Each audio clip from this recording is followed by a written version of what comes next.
How's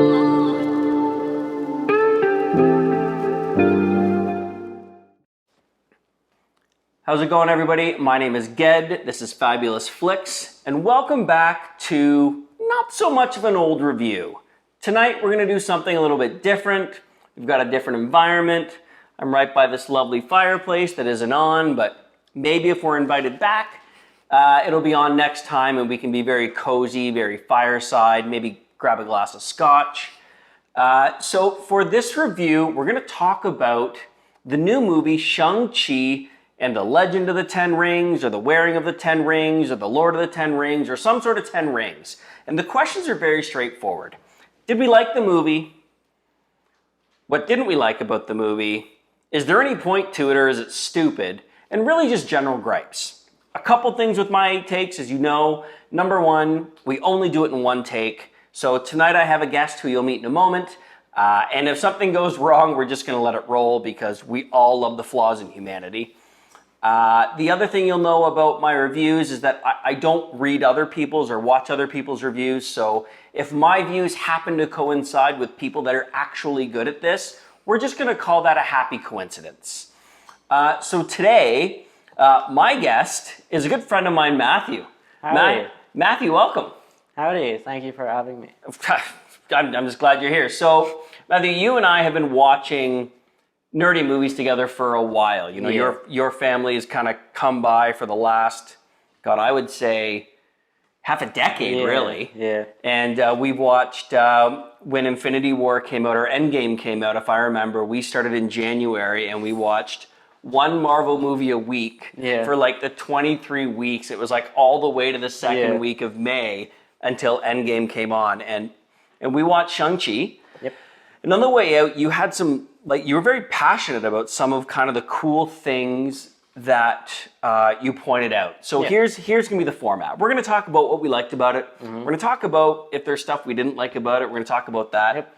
We're going to talk about if it has any place in the Marvel Cinematic Universe. And then we're just going to gripe and bitch a little bit. You cool with that? Yeah. All right. So first of all, did you like the movie? Yes. I thought it was an incredible movie. Yeah, I agree. I loved it. We'll rate it on a scale of 1 to 10 at the end. Very high level. Give me 2 or 3 things that, I mean, obviously, again, we've watched so many of these, right? Yeah. So give me 2 or 3 things that when you saw it, you were just like, this is something I'm going to remember for a while. Well, first off, the CGI and effects are absolutely fantastic. I agree. There is not a single cent missed out on everything they did in that movie. Yep. I believe the acting from most of the main roles were absolutely incredible. And I also believe that the cinematography that they did throughout the movie was just spot on, exactly to the point, and be above and beyond what Marvel normally does. So it's funny you bring up cinematography because there's one point I thought they could have blown it and they didn't. Yeah. And you and I talked about this a little bit. It was when they entered. Oh, and by the way, if you're against spoilers, this movie's over a week old. Get your priorities straight and stop watching this and go watch it. Like, you should not watch this review if you're concerned about reviews, so grow a pair. There was a moment they really could have blown this. Like when they entered that, what's it called? Tallow. Yeah, Tal. Yeah. There were creatures, exotic animals, and there was a moment where I thought, God, this is going to turn into something fit for a 6-year-old. Yeah. But they nailed it. They did a really good job integrating Morris, who was the chicken pig, as he was referred to. The headless man. Yeah, and then there was like the lions, these crazy lions who played an awesome part in it. So I absolutely agree with the cinematography. I absolutely agree with the acting. And what was the first part you said? The effects that was used in the movie. Visual effects, absolutely nailed it. So before we talk about the story, was there anything that jumped out that you were like, that was weak? I feel like my main only complaint is near the part where they enter Tallow. Yeah. The pacing becomes a little off. Once they get into the village, it seems like the story slows down from the momentum they had previously. All right, that's fair. If I had one complaint, and it's dumb and it's small, and I know why they did it, there's a fight scene when they enter that kind of fight club where the sister is. Yeah. and Wong is fighting a creature that appears to be Abomination, if I'm not mistaken. And I understood the idea of dropping Wong in there. There's obviously going to be a lot of ties that have to do with space-time continuum, and that's going to be a really big thing for Phase 4. But I thought it was maybe a little bit extreme. I think there was a better way to introduce Wong than him sitting in a staged fight with what appears to be the remnants of Abomination. I didn't necessarily love that. Yeah, and I agree. It was kind of thrown in there. I feel like they knew that they had to introduce Wong somehow into the story. Almost felt forced. Yeah, and they thought, you know what, people haven't seen Abomination in a while, especially since, recasting for the Hulk and everything. Yep. So they're like, we're just going to slap him on in here, make him fight Wong. Yeah. That's cool. It was a little bit of a stretch. Yeah. Now, there was a lot of concerns that this was going to be a filler of a movie. Now, obviously, Marvel has done the first 3 phases. They're entering Phase 4. They got to start again. It's almost like when people kind of bitched a little when Episode 7 of Star Wars seemed a lot more like Episode 4. Well, it's going to happen. You have to build a new story. So did you find it to be a filler, or did you find it to be a good building blocks for the next phase, and why? I think that it is a perfect building block, and on its own, it's just a really good movie. Like, putting aside the fact that it's Marvel, I feel like everything about it is well done. Yep. And I feel like it's a good building block because a lot of aspects in the movie, such as the end credit scenes and the way Shang-Chi interacts with different people like Wong, kind of sets up the future that could be what, say, a next big villain is in the story. Here's my one gripe on that. The first 3 phases of the MCU subtly built around, let's be honest, the character of Tony Stark. Yeah. It was subtle. It was like going on a high school date. You gently held hands with Tony Stark. You went to the movies. It built. He slowly developed into the pillar of the MCU. Sorry, that's our dog running around, which you probably saw. The whole movement towards Doctor Strange and the mystic arts has been about as subtle as a 15-car pileup. So if I could say slow down a little bit, we get what you're doing. Everything is now about Doctor Strange and the Sanctums. They could calm that down a wee bit.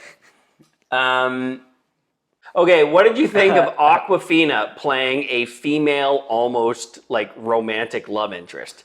Because she's about as romantic as Logan. For the record, Logan is the smaller child and his younger brother and has the charisma of a headset. He's here, so we're trying to see if he'll actually break out laughing or keep it together. No, so seriously, so Awkwafina, we've seen her in Jumanji. She plays a funny character. We saw her in Crazy Rich Asians. She was hilarious. What are your thoughts on her playing an actual role? I thought she did fantastic. Yeah, so did I, unfortunately. As much as she's been known for some other things, I feel like her role in this was really well put together, and she played it really well. All right. So, favorite part of the movie? Give me one scene, that moment. Give me that one scene where you're like, yeah. In the first third or fourth of the movie, there is a fight scene where Shang-Chi gets ambushed on a bus. And it's the first time you see Shang-Chi and not the character known as Sean, which was his fake English name, as you later learn. Yeah, which is a great joke in itself. Yeah. But there's a fight scene, and it lasts for a long time compared to other fight scenes. And it is extremely well put together. Yeah. It's so flawless in its movement. It's got its funny points, like the narrator with the phone. Yeah. I'm going to rate this fight. Oh my goodness. It was such a fun fight scene. It was in Curtis or something like that. Is your boy Curtis going to rate this fight? And this guy is just a schlub. If it's possible that we can steal this footage, I'm literally going to put it up right now. It's going to cut to it. If I can't, I'll try and steal a couple images. If it doesn't work, I'm just gonna look like an idiot. Ready?